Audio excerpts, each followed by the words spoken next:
Alright guys, I'm back on my WWE Raw review for the 19th of the 9th, 2016. And this was the go-home show for Clash of Champions this Sunday. And I know I'm a bit late uploading this, but it's better late than never, so yeah. This last episode of Raw wasn't a bad show. It was, you know what, it was a decent show. I won't say it was like the best show in the world, but it was decent. I thought this Raw wasn't good, it wasn't bad, but it was decent. That's all I can say about it, really. So the show opens up with Reigns coming out, and before Reigns can even say anything, Stephanie comes out, and she basically says that she's got a show to run, and then Mick comes out. She says, so tonight, well, Mick comes out and he says tonight it's gonna be Roman Reigns versus KO again, but in a steel cage match without Rusev interfering, and also he books Seth Rollins versus Rusev because that's gonna be that was the first match of the night. The next match is Rusev versus Rollins. It was an alright match. The match gets thrown out due to a double count out, and then Rollins dives off the announce table. Michael Cole says on commentary, "Oh my God!" He was screaming like it was like he was like jumping off like a stand, like jumping up on the stands or something in the crowd or whatever. But he was just jumping off the announce table. Now, why was Michael Cole screaming like, why is he going that high? Like, it's lower than the ring. Like, why the hell would Michael Cole say that? I don't know. And then we get a segment where basically Foley announced a triple threat match backstage. So basically, Dana and Charlotte are complaining about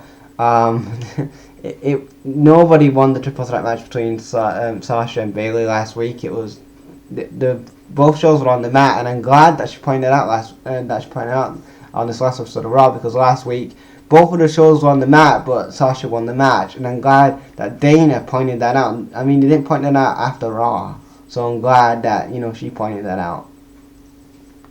And then Dana says that Sasha and Bayley should face off, and then Mick says, "No, I've got a better idea. Why not make it a triple threat match between Charlotte defending the women's title against Sasha and Bayley?" And then Charlotte's like, "Really? What the hell did you do that for?"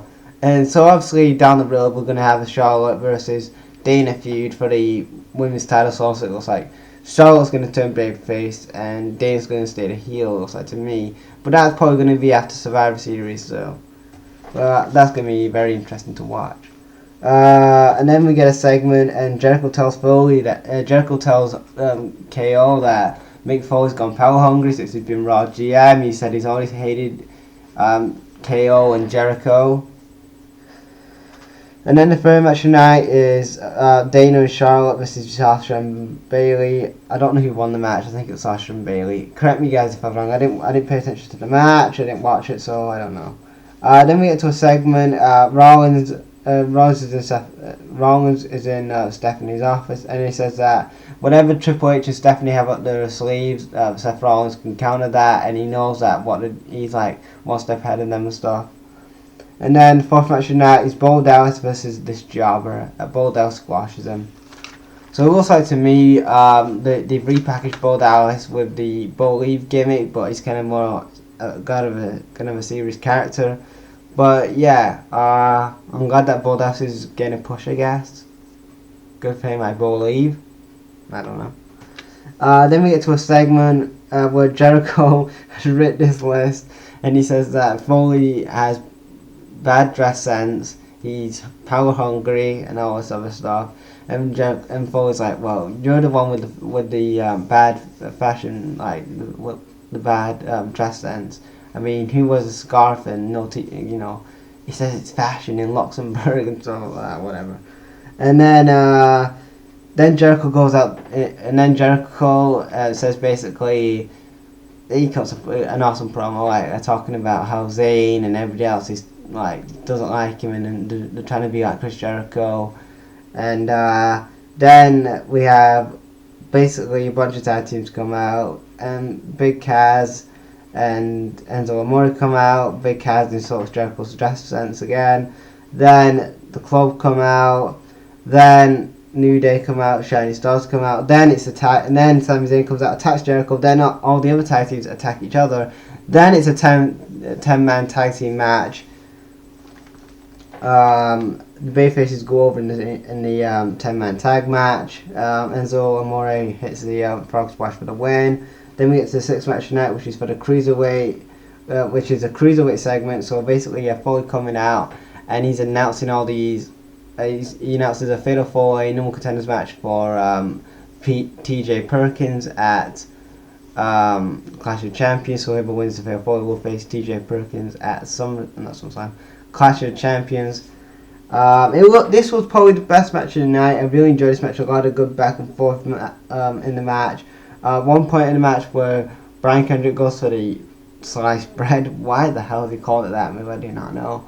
And then I think it was it Rich Swan or something counters it, and it was very good. At the end of the match, Kendrick hits like a submission move. It was like a LaBelle lock, but an STF. I don't know. And he gets the win.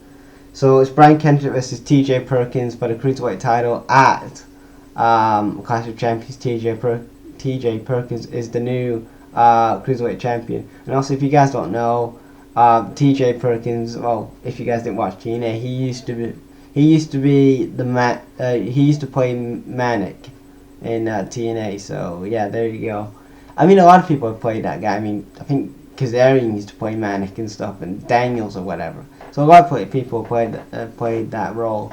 But TJ Perkins, I mean, I've seen him a couple of times on the indies and stuff, and like, I've seen him over the last couple of years in TNA and like Ring of Honor and stuff, but I'm glad that the WWE have let him keep his name as TJ Perkins, because I thought, because he worked in TNA as Manic and as TJ Perkins, I thought, you know, maybe they have to change his name. But I'm glad that Triple H said, hey, keep the name TJ Perkins. People know you as that. So I like that about Triple H. He lets the wrestlers keep their names.